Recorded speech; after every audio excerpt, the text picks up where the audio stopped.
Approchons-nous de Dieu avec pleine assurance, entourés d'une foule immense de témoins, les yeux fixés sur Jésus, qui est à l'origine et au terme de notre foi. Au nom du Père et du Fils et du Saint-Esprit, la grâce de Jésus notre Seigneur, l'amour de Dieu le Père et la communion de l'Esprit Saint soient toujours avec vous. Soyez les bienvenus dans cette église Saint-Germain-l'Auxerrois. Bienvenue aussi à toutes celles et tous ceux qui nous rejoignent grâce à Cathéo. Nous fêtons les saints de notre diocèse. C'est donc naturellement une belle fête pour nous. Devant l'autel, vous avez Saint-Germain d'Auxerre et Saint-Louis. Nous sommes comblés et il s'agit de nous mettre naturellement à leur école. Non pas refaire ce que Saint-Louis a fait au Saint-Germain d'Auxerre, mais en tout cas de répondre, comme eux, à l'appel du Seigneur. Fêter les saints de notre diocèse, c'est raviver ce désir de répondre à l'appel baptismal, l'appel à la sainteté. C'est pourquoi, dès le début de l'Eucharistie, nous nous tournons vers notre Dieu qui est si riche en miséricorde. Je confesse à Dieu Tout-Puissant, je reconnais devant mes frères que j'ai péché en pensée, en parole, par action et par omission. Oui, j'ai vraiment péché. C'est pourquoi je supplie la Vierge Marie, les anges et tous les saints, et vous aussi, mes frères, de prier pour moi le Seigneur notre Dieu. Que Dieu Tout-Puissant nous fasse miséricorde, qu'il nous pardonne nos péchés et nous conduise à la vie éternelle.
Dieu notre Père, source de toute sainteté, nous proclamons tes merveilles en fêtant aujourd'hui tous les saints de notre Église. Tu leur as donné sur terre les grâces les plus diverses et tu les rassembles au ciel dans une même gloire. Par leur intercession, accorde à chacun d'entre nous de répondre fidèlement à sa vocation par Jésus-Christ ton Fils, notre Seigneur et notre Dieu, qui vit et règne avec toi et le Saint-Esprit, maintenant et pour les siècles des siècles.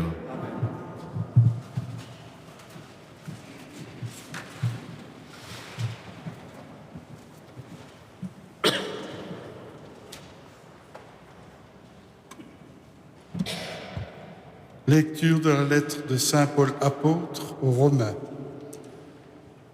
Moi-même, je suis convaincu, mes frères, que vous êtes pleins de bonnes qualités, remplis de toute connaissance de Dieu et capables aussi de vous reprendre les uns les autres.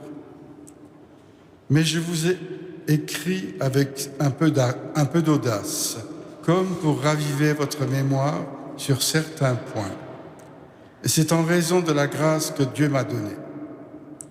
Cette grâce, c'est d'être ministre du Christ Jésus pour les nations, avec la fonction sacrée d'annoncer l'évangile de Dieu, afin que l'offrande des nations soit acceptée par Dieu sanctifiés dans l'Esprit Saint. Je mets donc ma fierté dans le Christ Jésus, pour ce qui est du service de Dieu, car je n'oserais rien dire s'il ne s'agissait de ce que le Christ a mis en œuvre pour moi, afin d'amener les nations à l'obéissance de la foi par la parole et l'action, la puissance des signes et des prodiges, la puissance de l'Esprit de Dieu. Ainsi, depuis Jérusalem, en rayonnant jusqu'à la Dalmatie, j'ai mené à bien l'annonce de l'évangile du Christ. Je l'ai fait en mettant mon honneur à n'évangéliser que là où le nom du Christ n'avait pas encore été prononcé, car je ne voulais pas bâtir sur les fondations posées par un autre, mais j'ai agi selon ce qu'il est écrit. Ceux-ci à qui on ne l'avait pas annoncé verront, ceux qui n'avaient pas entendu parler comprendront. Parole du Seigneur.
Le Seigneur soit avec vous.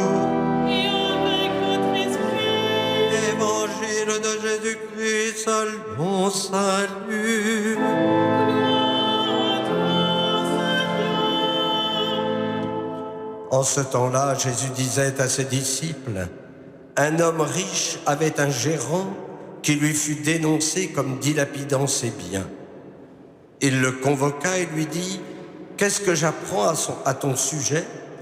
Rends-moi les comptes de ta gestion, car tu ne peux plus être mon gérant. » Le gérant se dit en lui-même, que vais-je faire, puisque mon maître me retire la gestion? Travailler la terre, je n'en ai pas la force. Mendier, j'aurai honte. Je sais ce que je vais faire, pour qu'une fois renvoyé de ma gérance, des gens m'accueillent chez eux. Il fit alors venir un par un ceux qui avaient des dettes envers son maître. Il demanda au premier, « Combien dois-tu à mon maître ?» Il répondit, « 100 barils d'huile. » Le gérant lui dit, « Voici ton reçu. Vite, assieds-toi et écris 50. » Puis il demanda à un autre, « Et toi, combien dois-tu » Il répondit, « 100 sacs de blé. » Le gérant lui dit, « Voici ton reçu. Écris 80. » Le maître fit l'éloge de ce gérant malhonnête, car il avait agi avec habileté. En effet, les fils de ce monde sont plus habiles entre eux que les fils de la lumière. Acclamons la parole de Dieu. Louange à toi, Seigneur Jésus.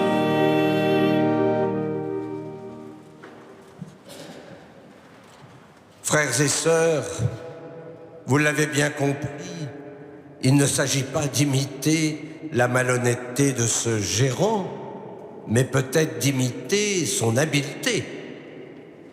Dans notre monde, où il y a tant de renards, il faut que nous aussi nous soyons rusés. On dirait peut-être aujourd'hui être politique, en sachant qu'il ne faut pas perdre de vue la sainteté de nos vies.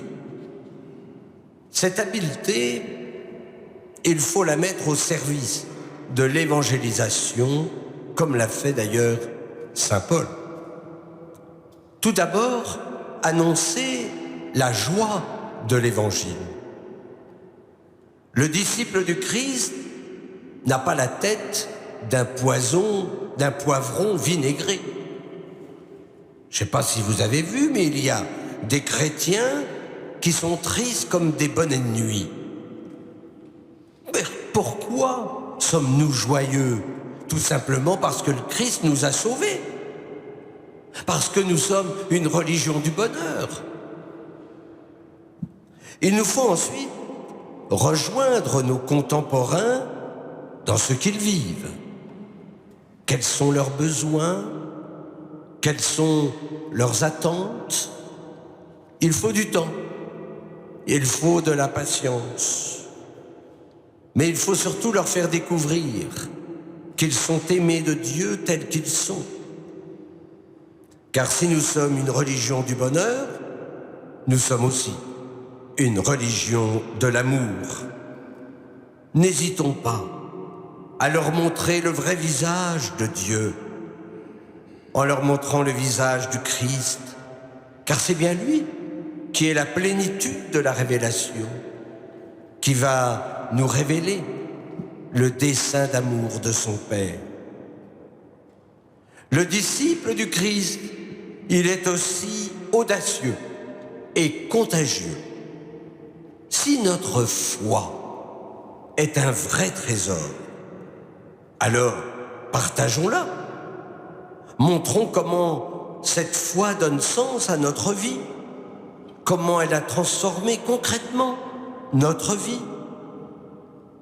Comme saint Paul, n'hésitons pas à aller vers ceux qui ne connaissent pas ce trésor. Et point n'est besoin d'aller au fin fond du monde. Auprès de nous, ils sont légions, ceux qui attendent cette bonne nouvelle. La mission de l'Église, c'est-à-dire notre mission à nous, c'est d'annoncer la joie de l'Évangile. Ceux à qui on ne l'avait pas annoncé verront. Ceux qui n'en avaient pas entendu parler comprendront. N'attendons surtout pas les résultats de nos missions. Ça, c'est l'affaire du Seigneur, parce que c'est bien lui qui touche les cœurs. Mais il a besoin de nous comme des serviteurs qui ne font que leur devoir. Oui, la terre entière a vu la victoire de notre Dieu. Acclamez le Seigneur terre entière, sonnez, chantez, jouez. Alors, comme le psalmiste, n'hésitons pas à sonner, chanter, jouer. Et nous verrons à ce moment-là la bonne nouvelle se répandre tout autour de nous, comme elle s'est répandue autrefois dans notre si beau pays de France. Amen.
Prions ensemble au moment d'offrir le sacrifice de toute l'Église.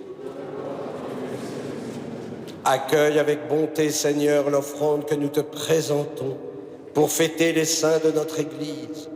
Et puisque leur vie fut d'un si grand prix à tes yeux, qu'il en soit de même aujourd'hui de notre empressement à te servir à cet autel, par Jésus, le Christ notre Seigneur. Amen. Le Seigneur soit avec vous. Et avec votre esprit, Élevons notre cœur. nous le tournons vers le Seigneur. Rendons grâce au Seigneur notre Dieu. Cela est juste et bon. Vraiment, il est juste et bon de te rendre gloire, de t'offrir notre action de grâce toujours et en tout lieu. À toi, Père très saint, Dieu éternel et tout-puissant, par le Christ notre Seigneur. Tu ravives toujours les forces de ton Église par la foi dont témoignent les saints. Et tu nous montres ainsi ton amour. Aujourd'hui, nous te rendons grâce, car leur exemple nous stimule et leur prière fraternelle nous aide à travailler pour que ton règne arrive. Voilà pourquoi, Seigneur, avec les anges et tous les saints, nous proclamons ta gloire en chantant.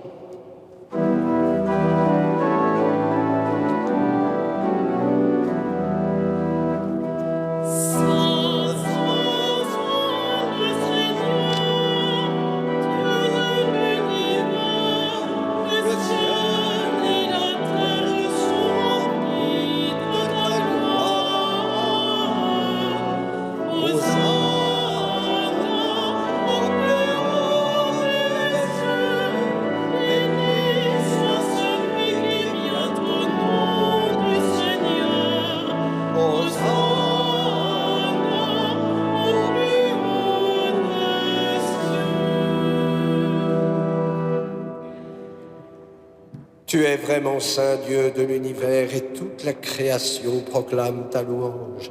Car c'est toi qui donnes la vie, c'est toi qui sanctifies toutes choses par ton Fils Jésus-Christ notre Seigneur, avec la puissance de l'Esprit Saint. Et tu ne cesses de rassembler ton peuple afin qu'il te présente partout dans le monde une offrande pure. C'est pourquoi nous te supplions de consacrer toi-même les offrandes que nous apportons. Sanctifie-les par ton esprit, pour qu'elles deviennent le corps et le sang de ton Fils, Jésus-Christ notre Seigneur, qui nous a dit de célébrer ce mystère.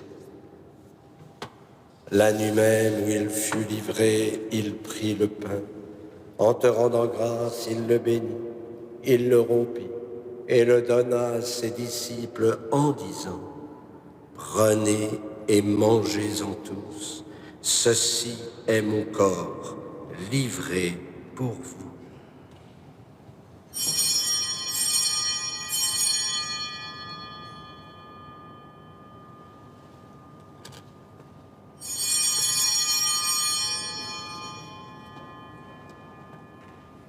De même, à la fin du repas, il prit la coupe.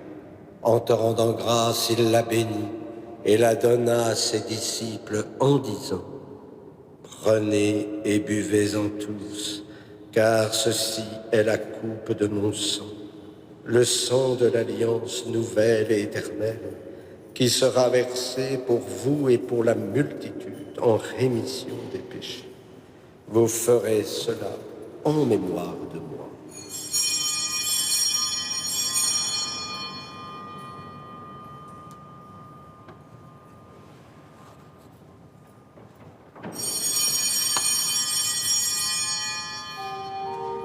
Il est grand le mystère de la foi.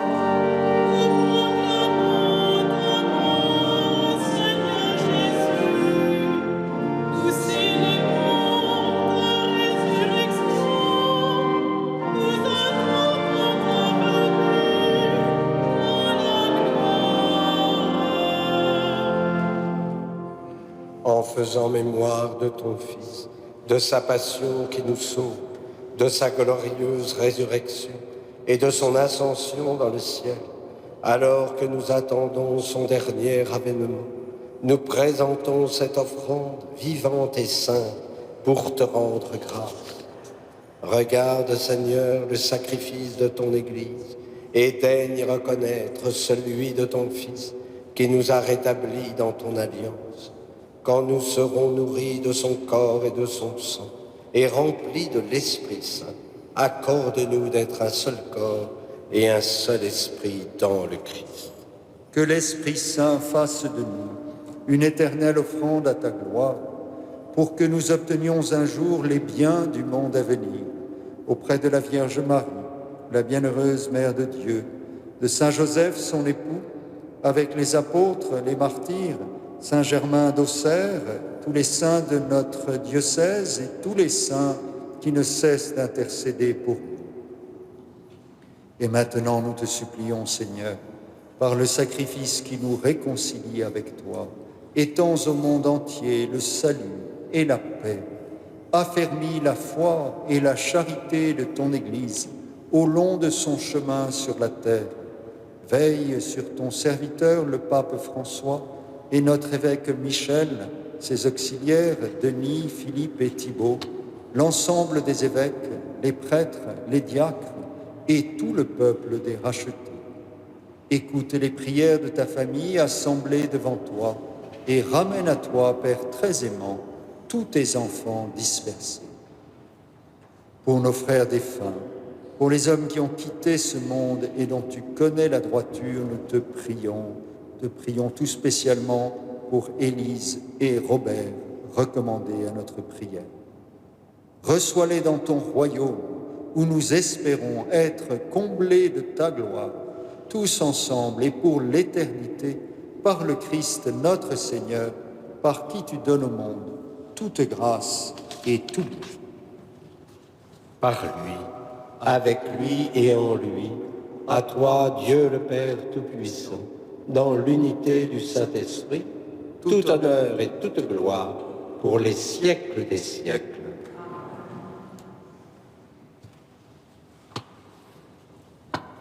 Comme nous l'avons appris du Sauveur, et selon son commandement, nous osons dire : Notre Père, qui es aux cieux, Que ton nom soit sanctifié, que ton règne vienne, que ta volonté soit faite sur la terre comme au ciel.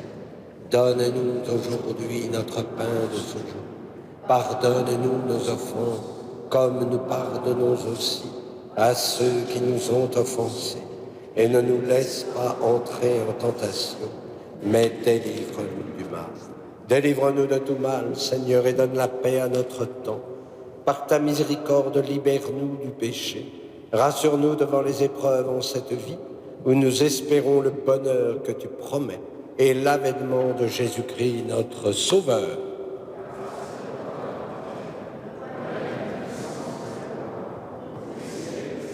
Seigneur Jésus-Christ, tu as dit à tes apôtres, je vous laisse la paix, je vous donne ma paix. Ne regarde pas nos péchés, mais la foi de ton Église. Pour que ta volonté s'accomplisse, donne-lui toujours cette paix et conduis-la vers l'unité parfaite, toi qui règnes pour les siècles des siècles. Que la paix du Seigneur soit toujours avec vous et dans la charité du Christ, donnez-vous la paix.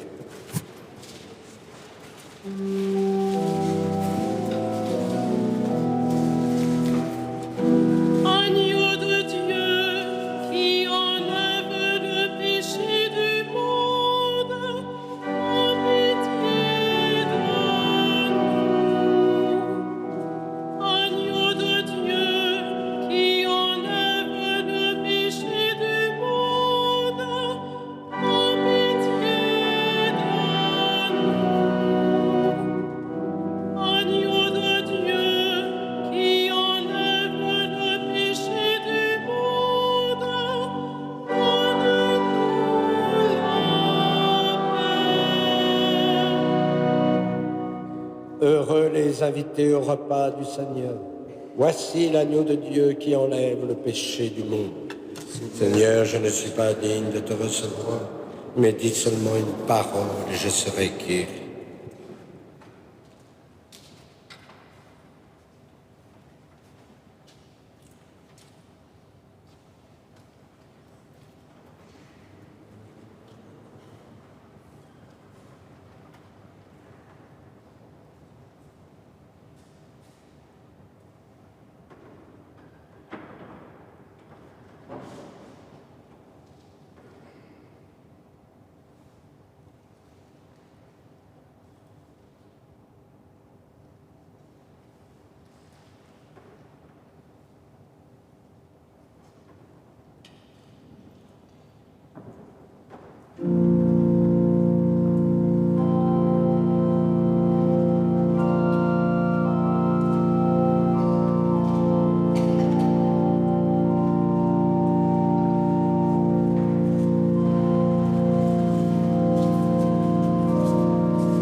Au banquet du Seigneur, les justes sont en fête.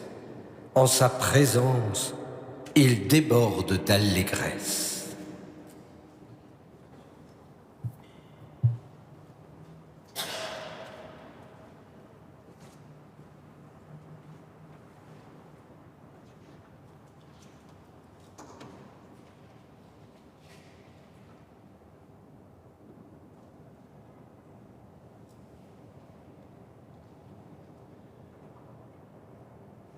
Prions le Seigneur.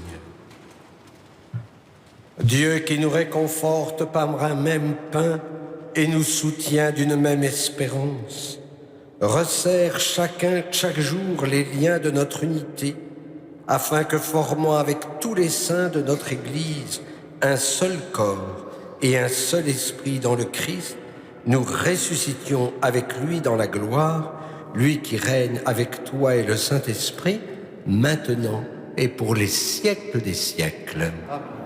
Le Seigneur soit avec vous. Que Dieu Tout-Puissant vous bénisse, le Père, le Fils et le Saint-Esprit. Allez dans la paix du Christ. Comme nous le faisons chaque soir, nous nous tournons vers Notre-Dame de Paris. Nous confions naturellement toutes nos intentions, toutes celles des auditrices, auditeurs de Radio Notre-Dame, celles aussi qui, sur KTO, nous suivent si fidèlement à travers le monde entier, que nous retrouverons dimanche à 17h pour la conférence, puis les vêpres et la messe. Confions-nous à Notre-Dame. Salve Regina,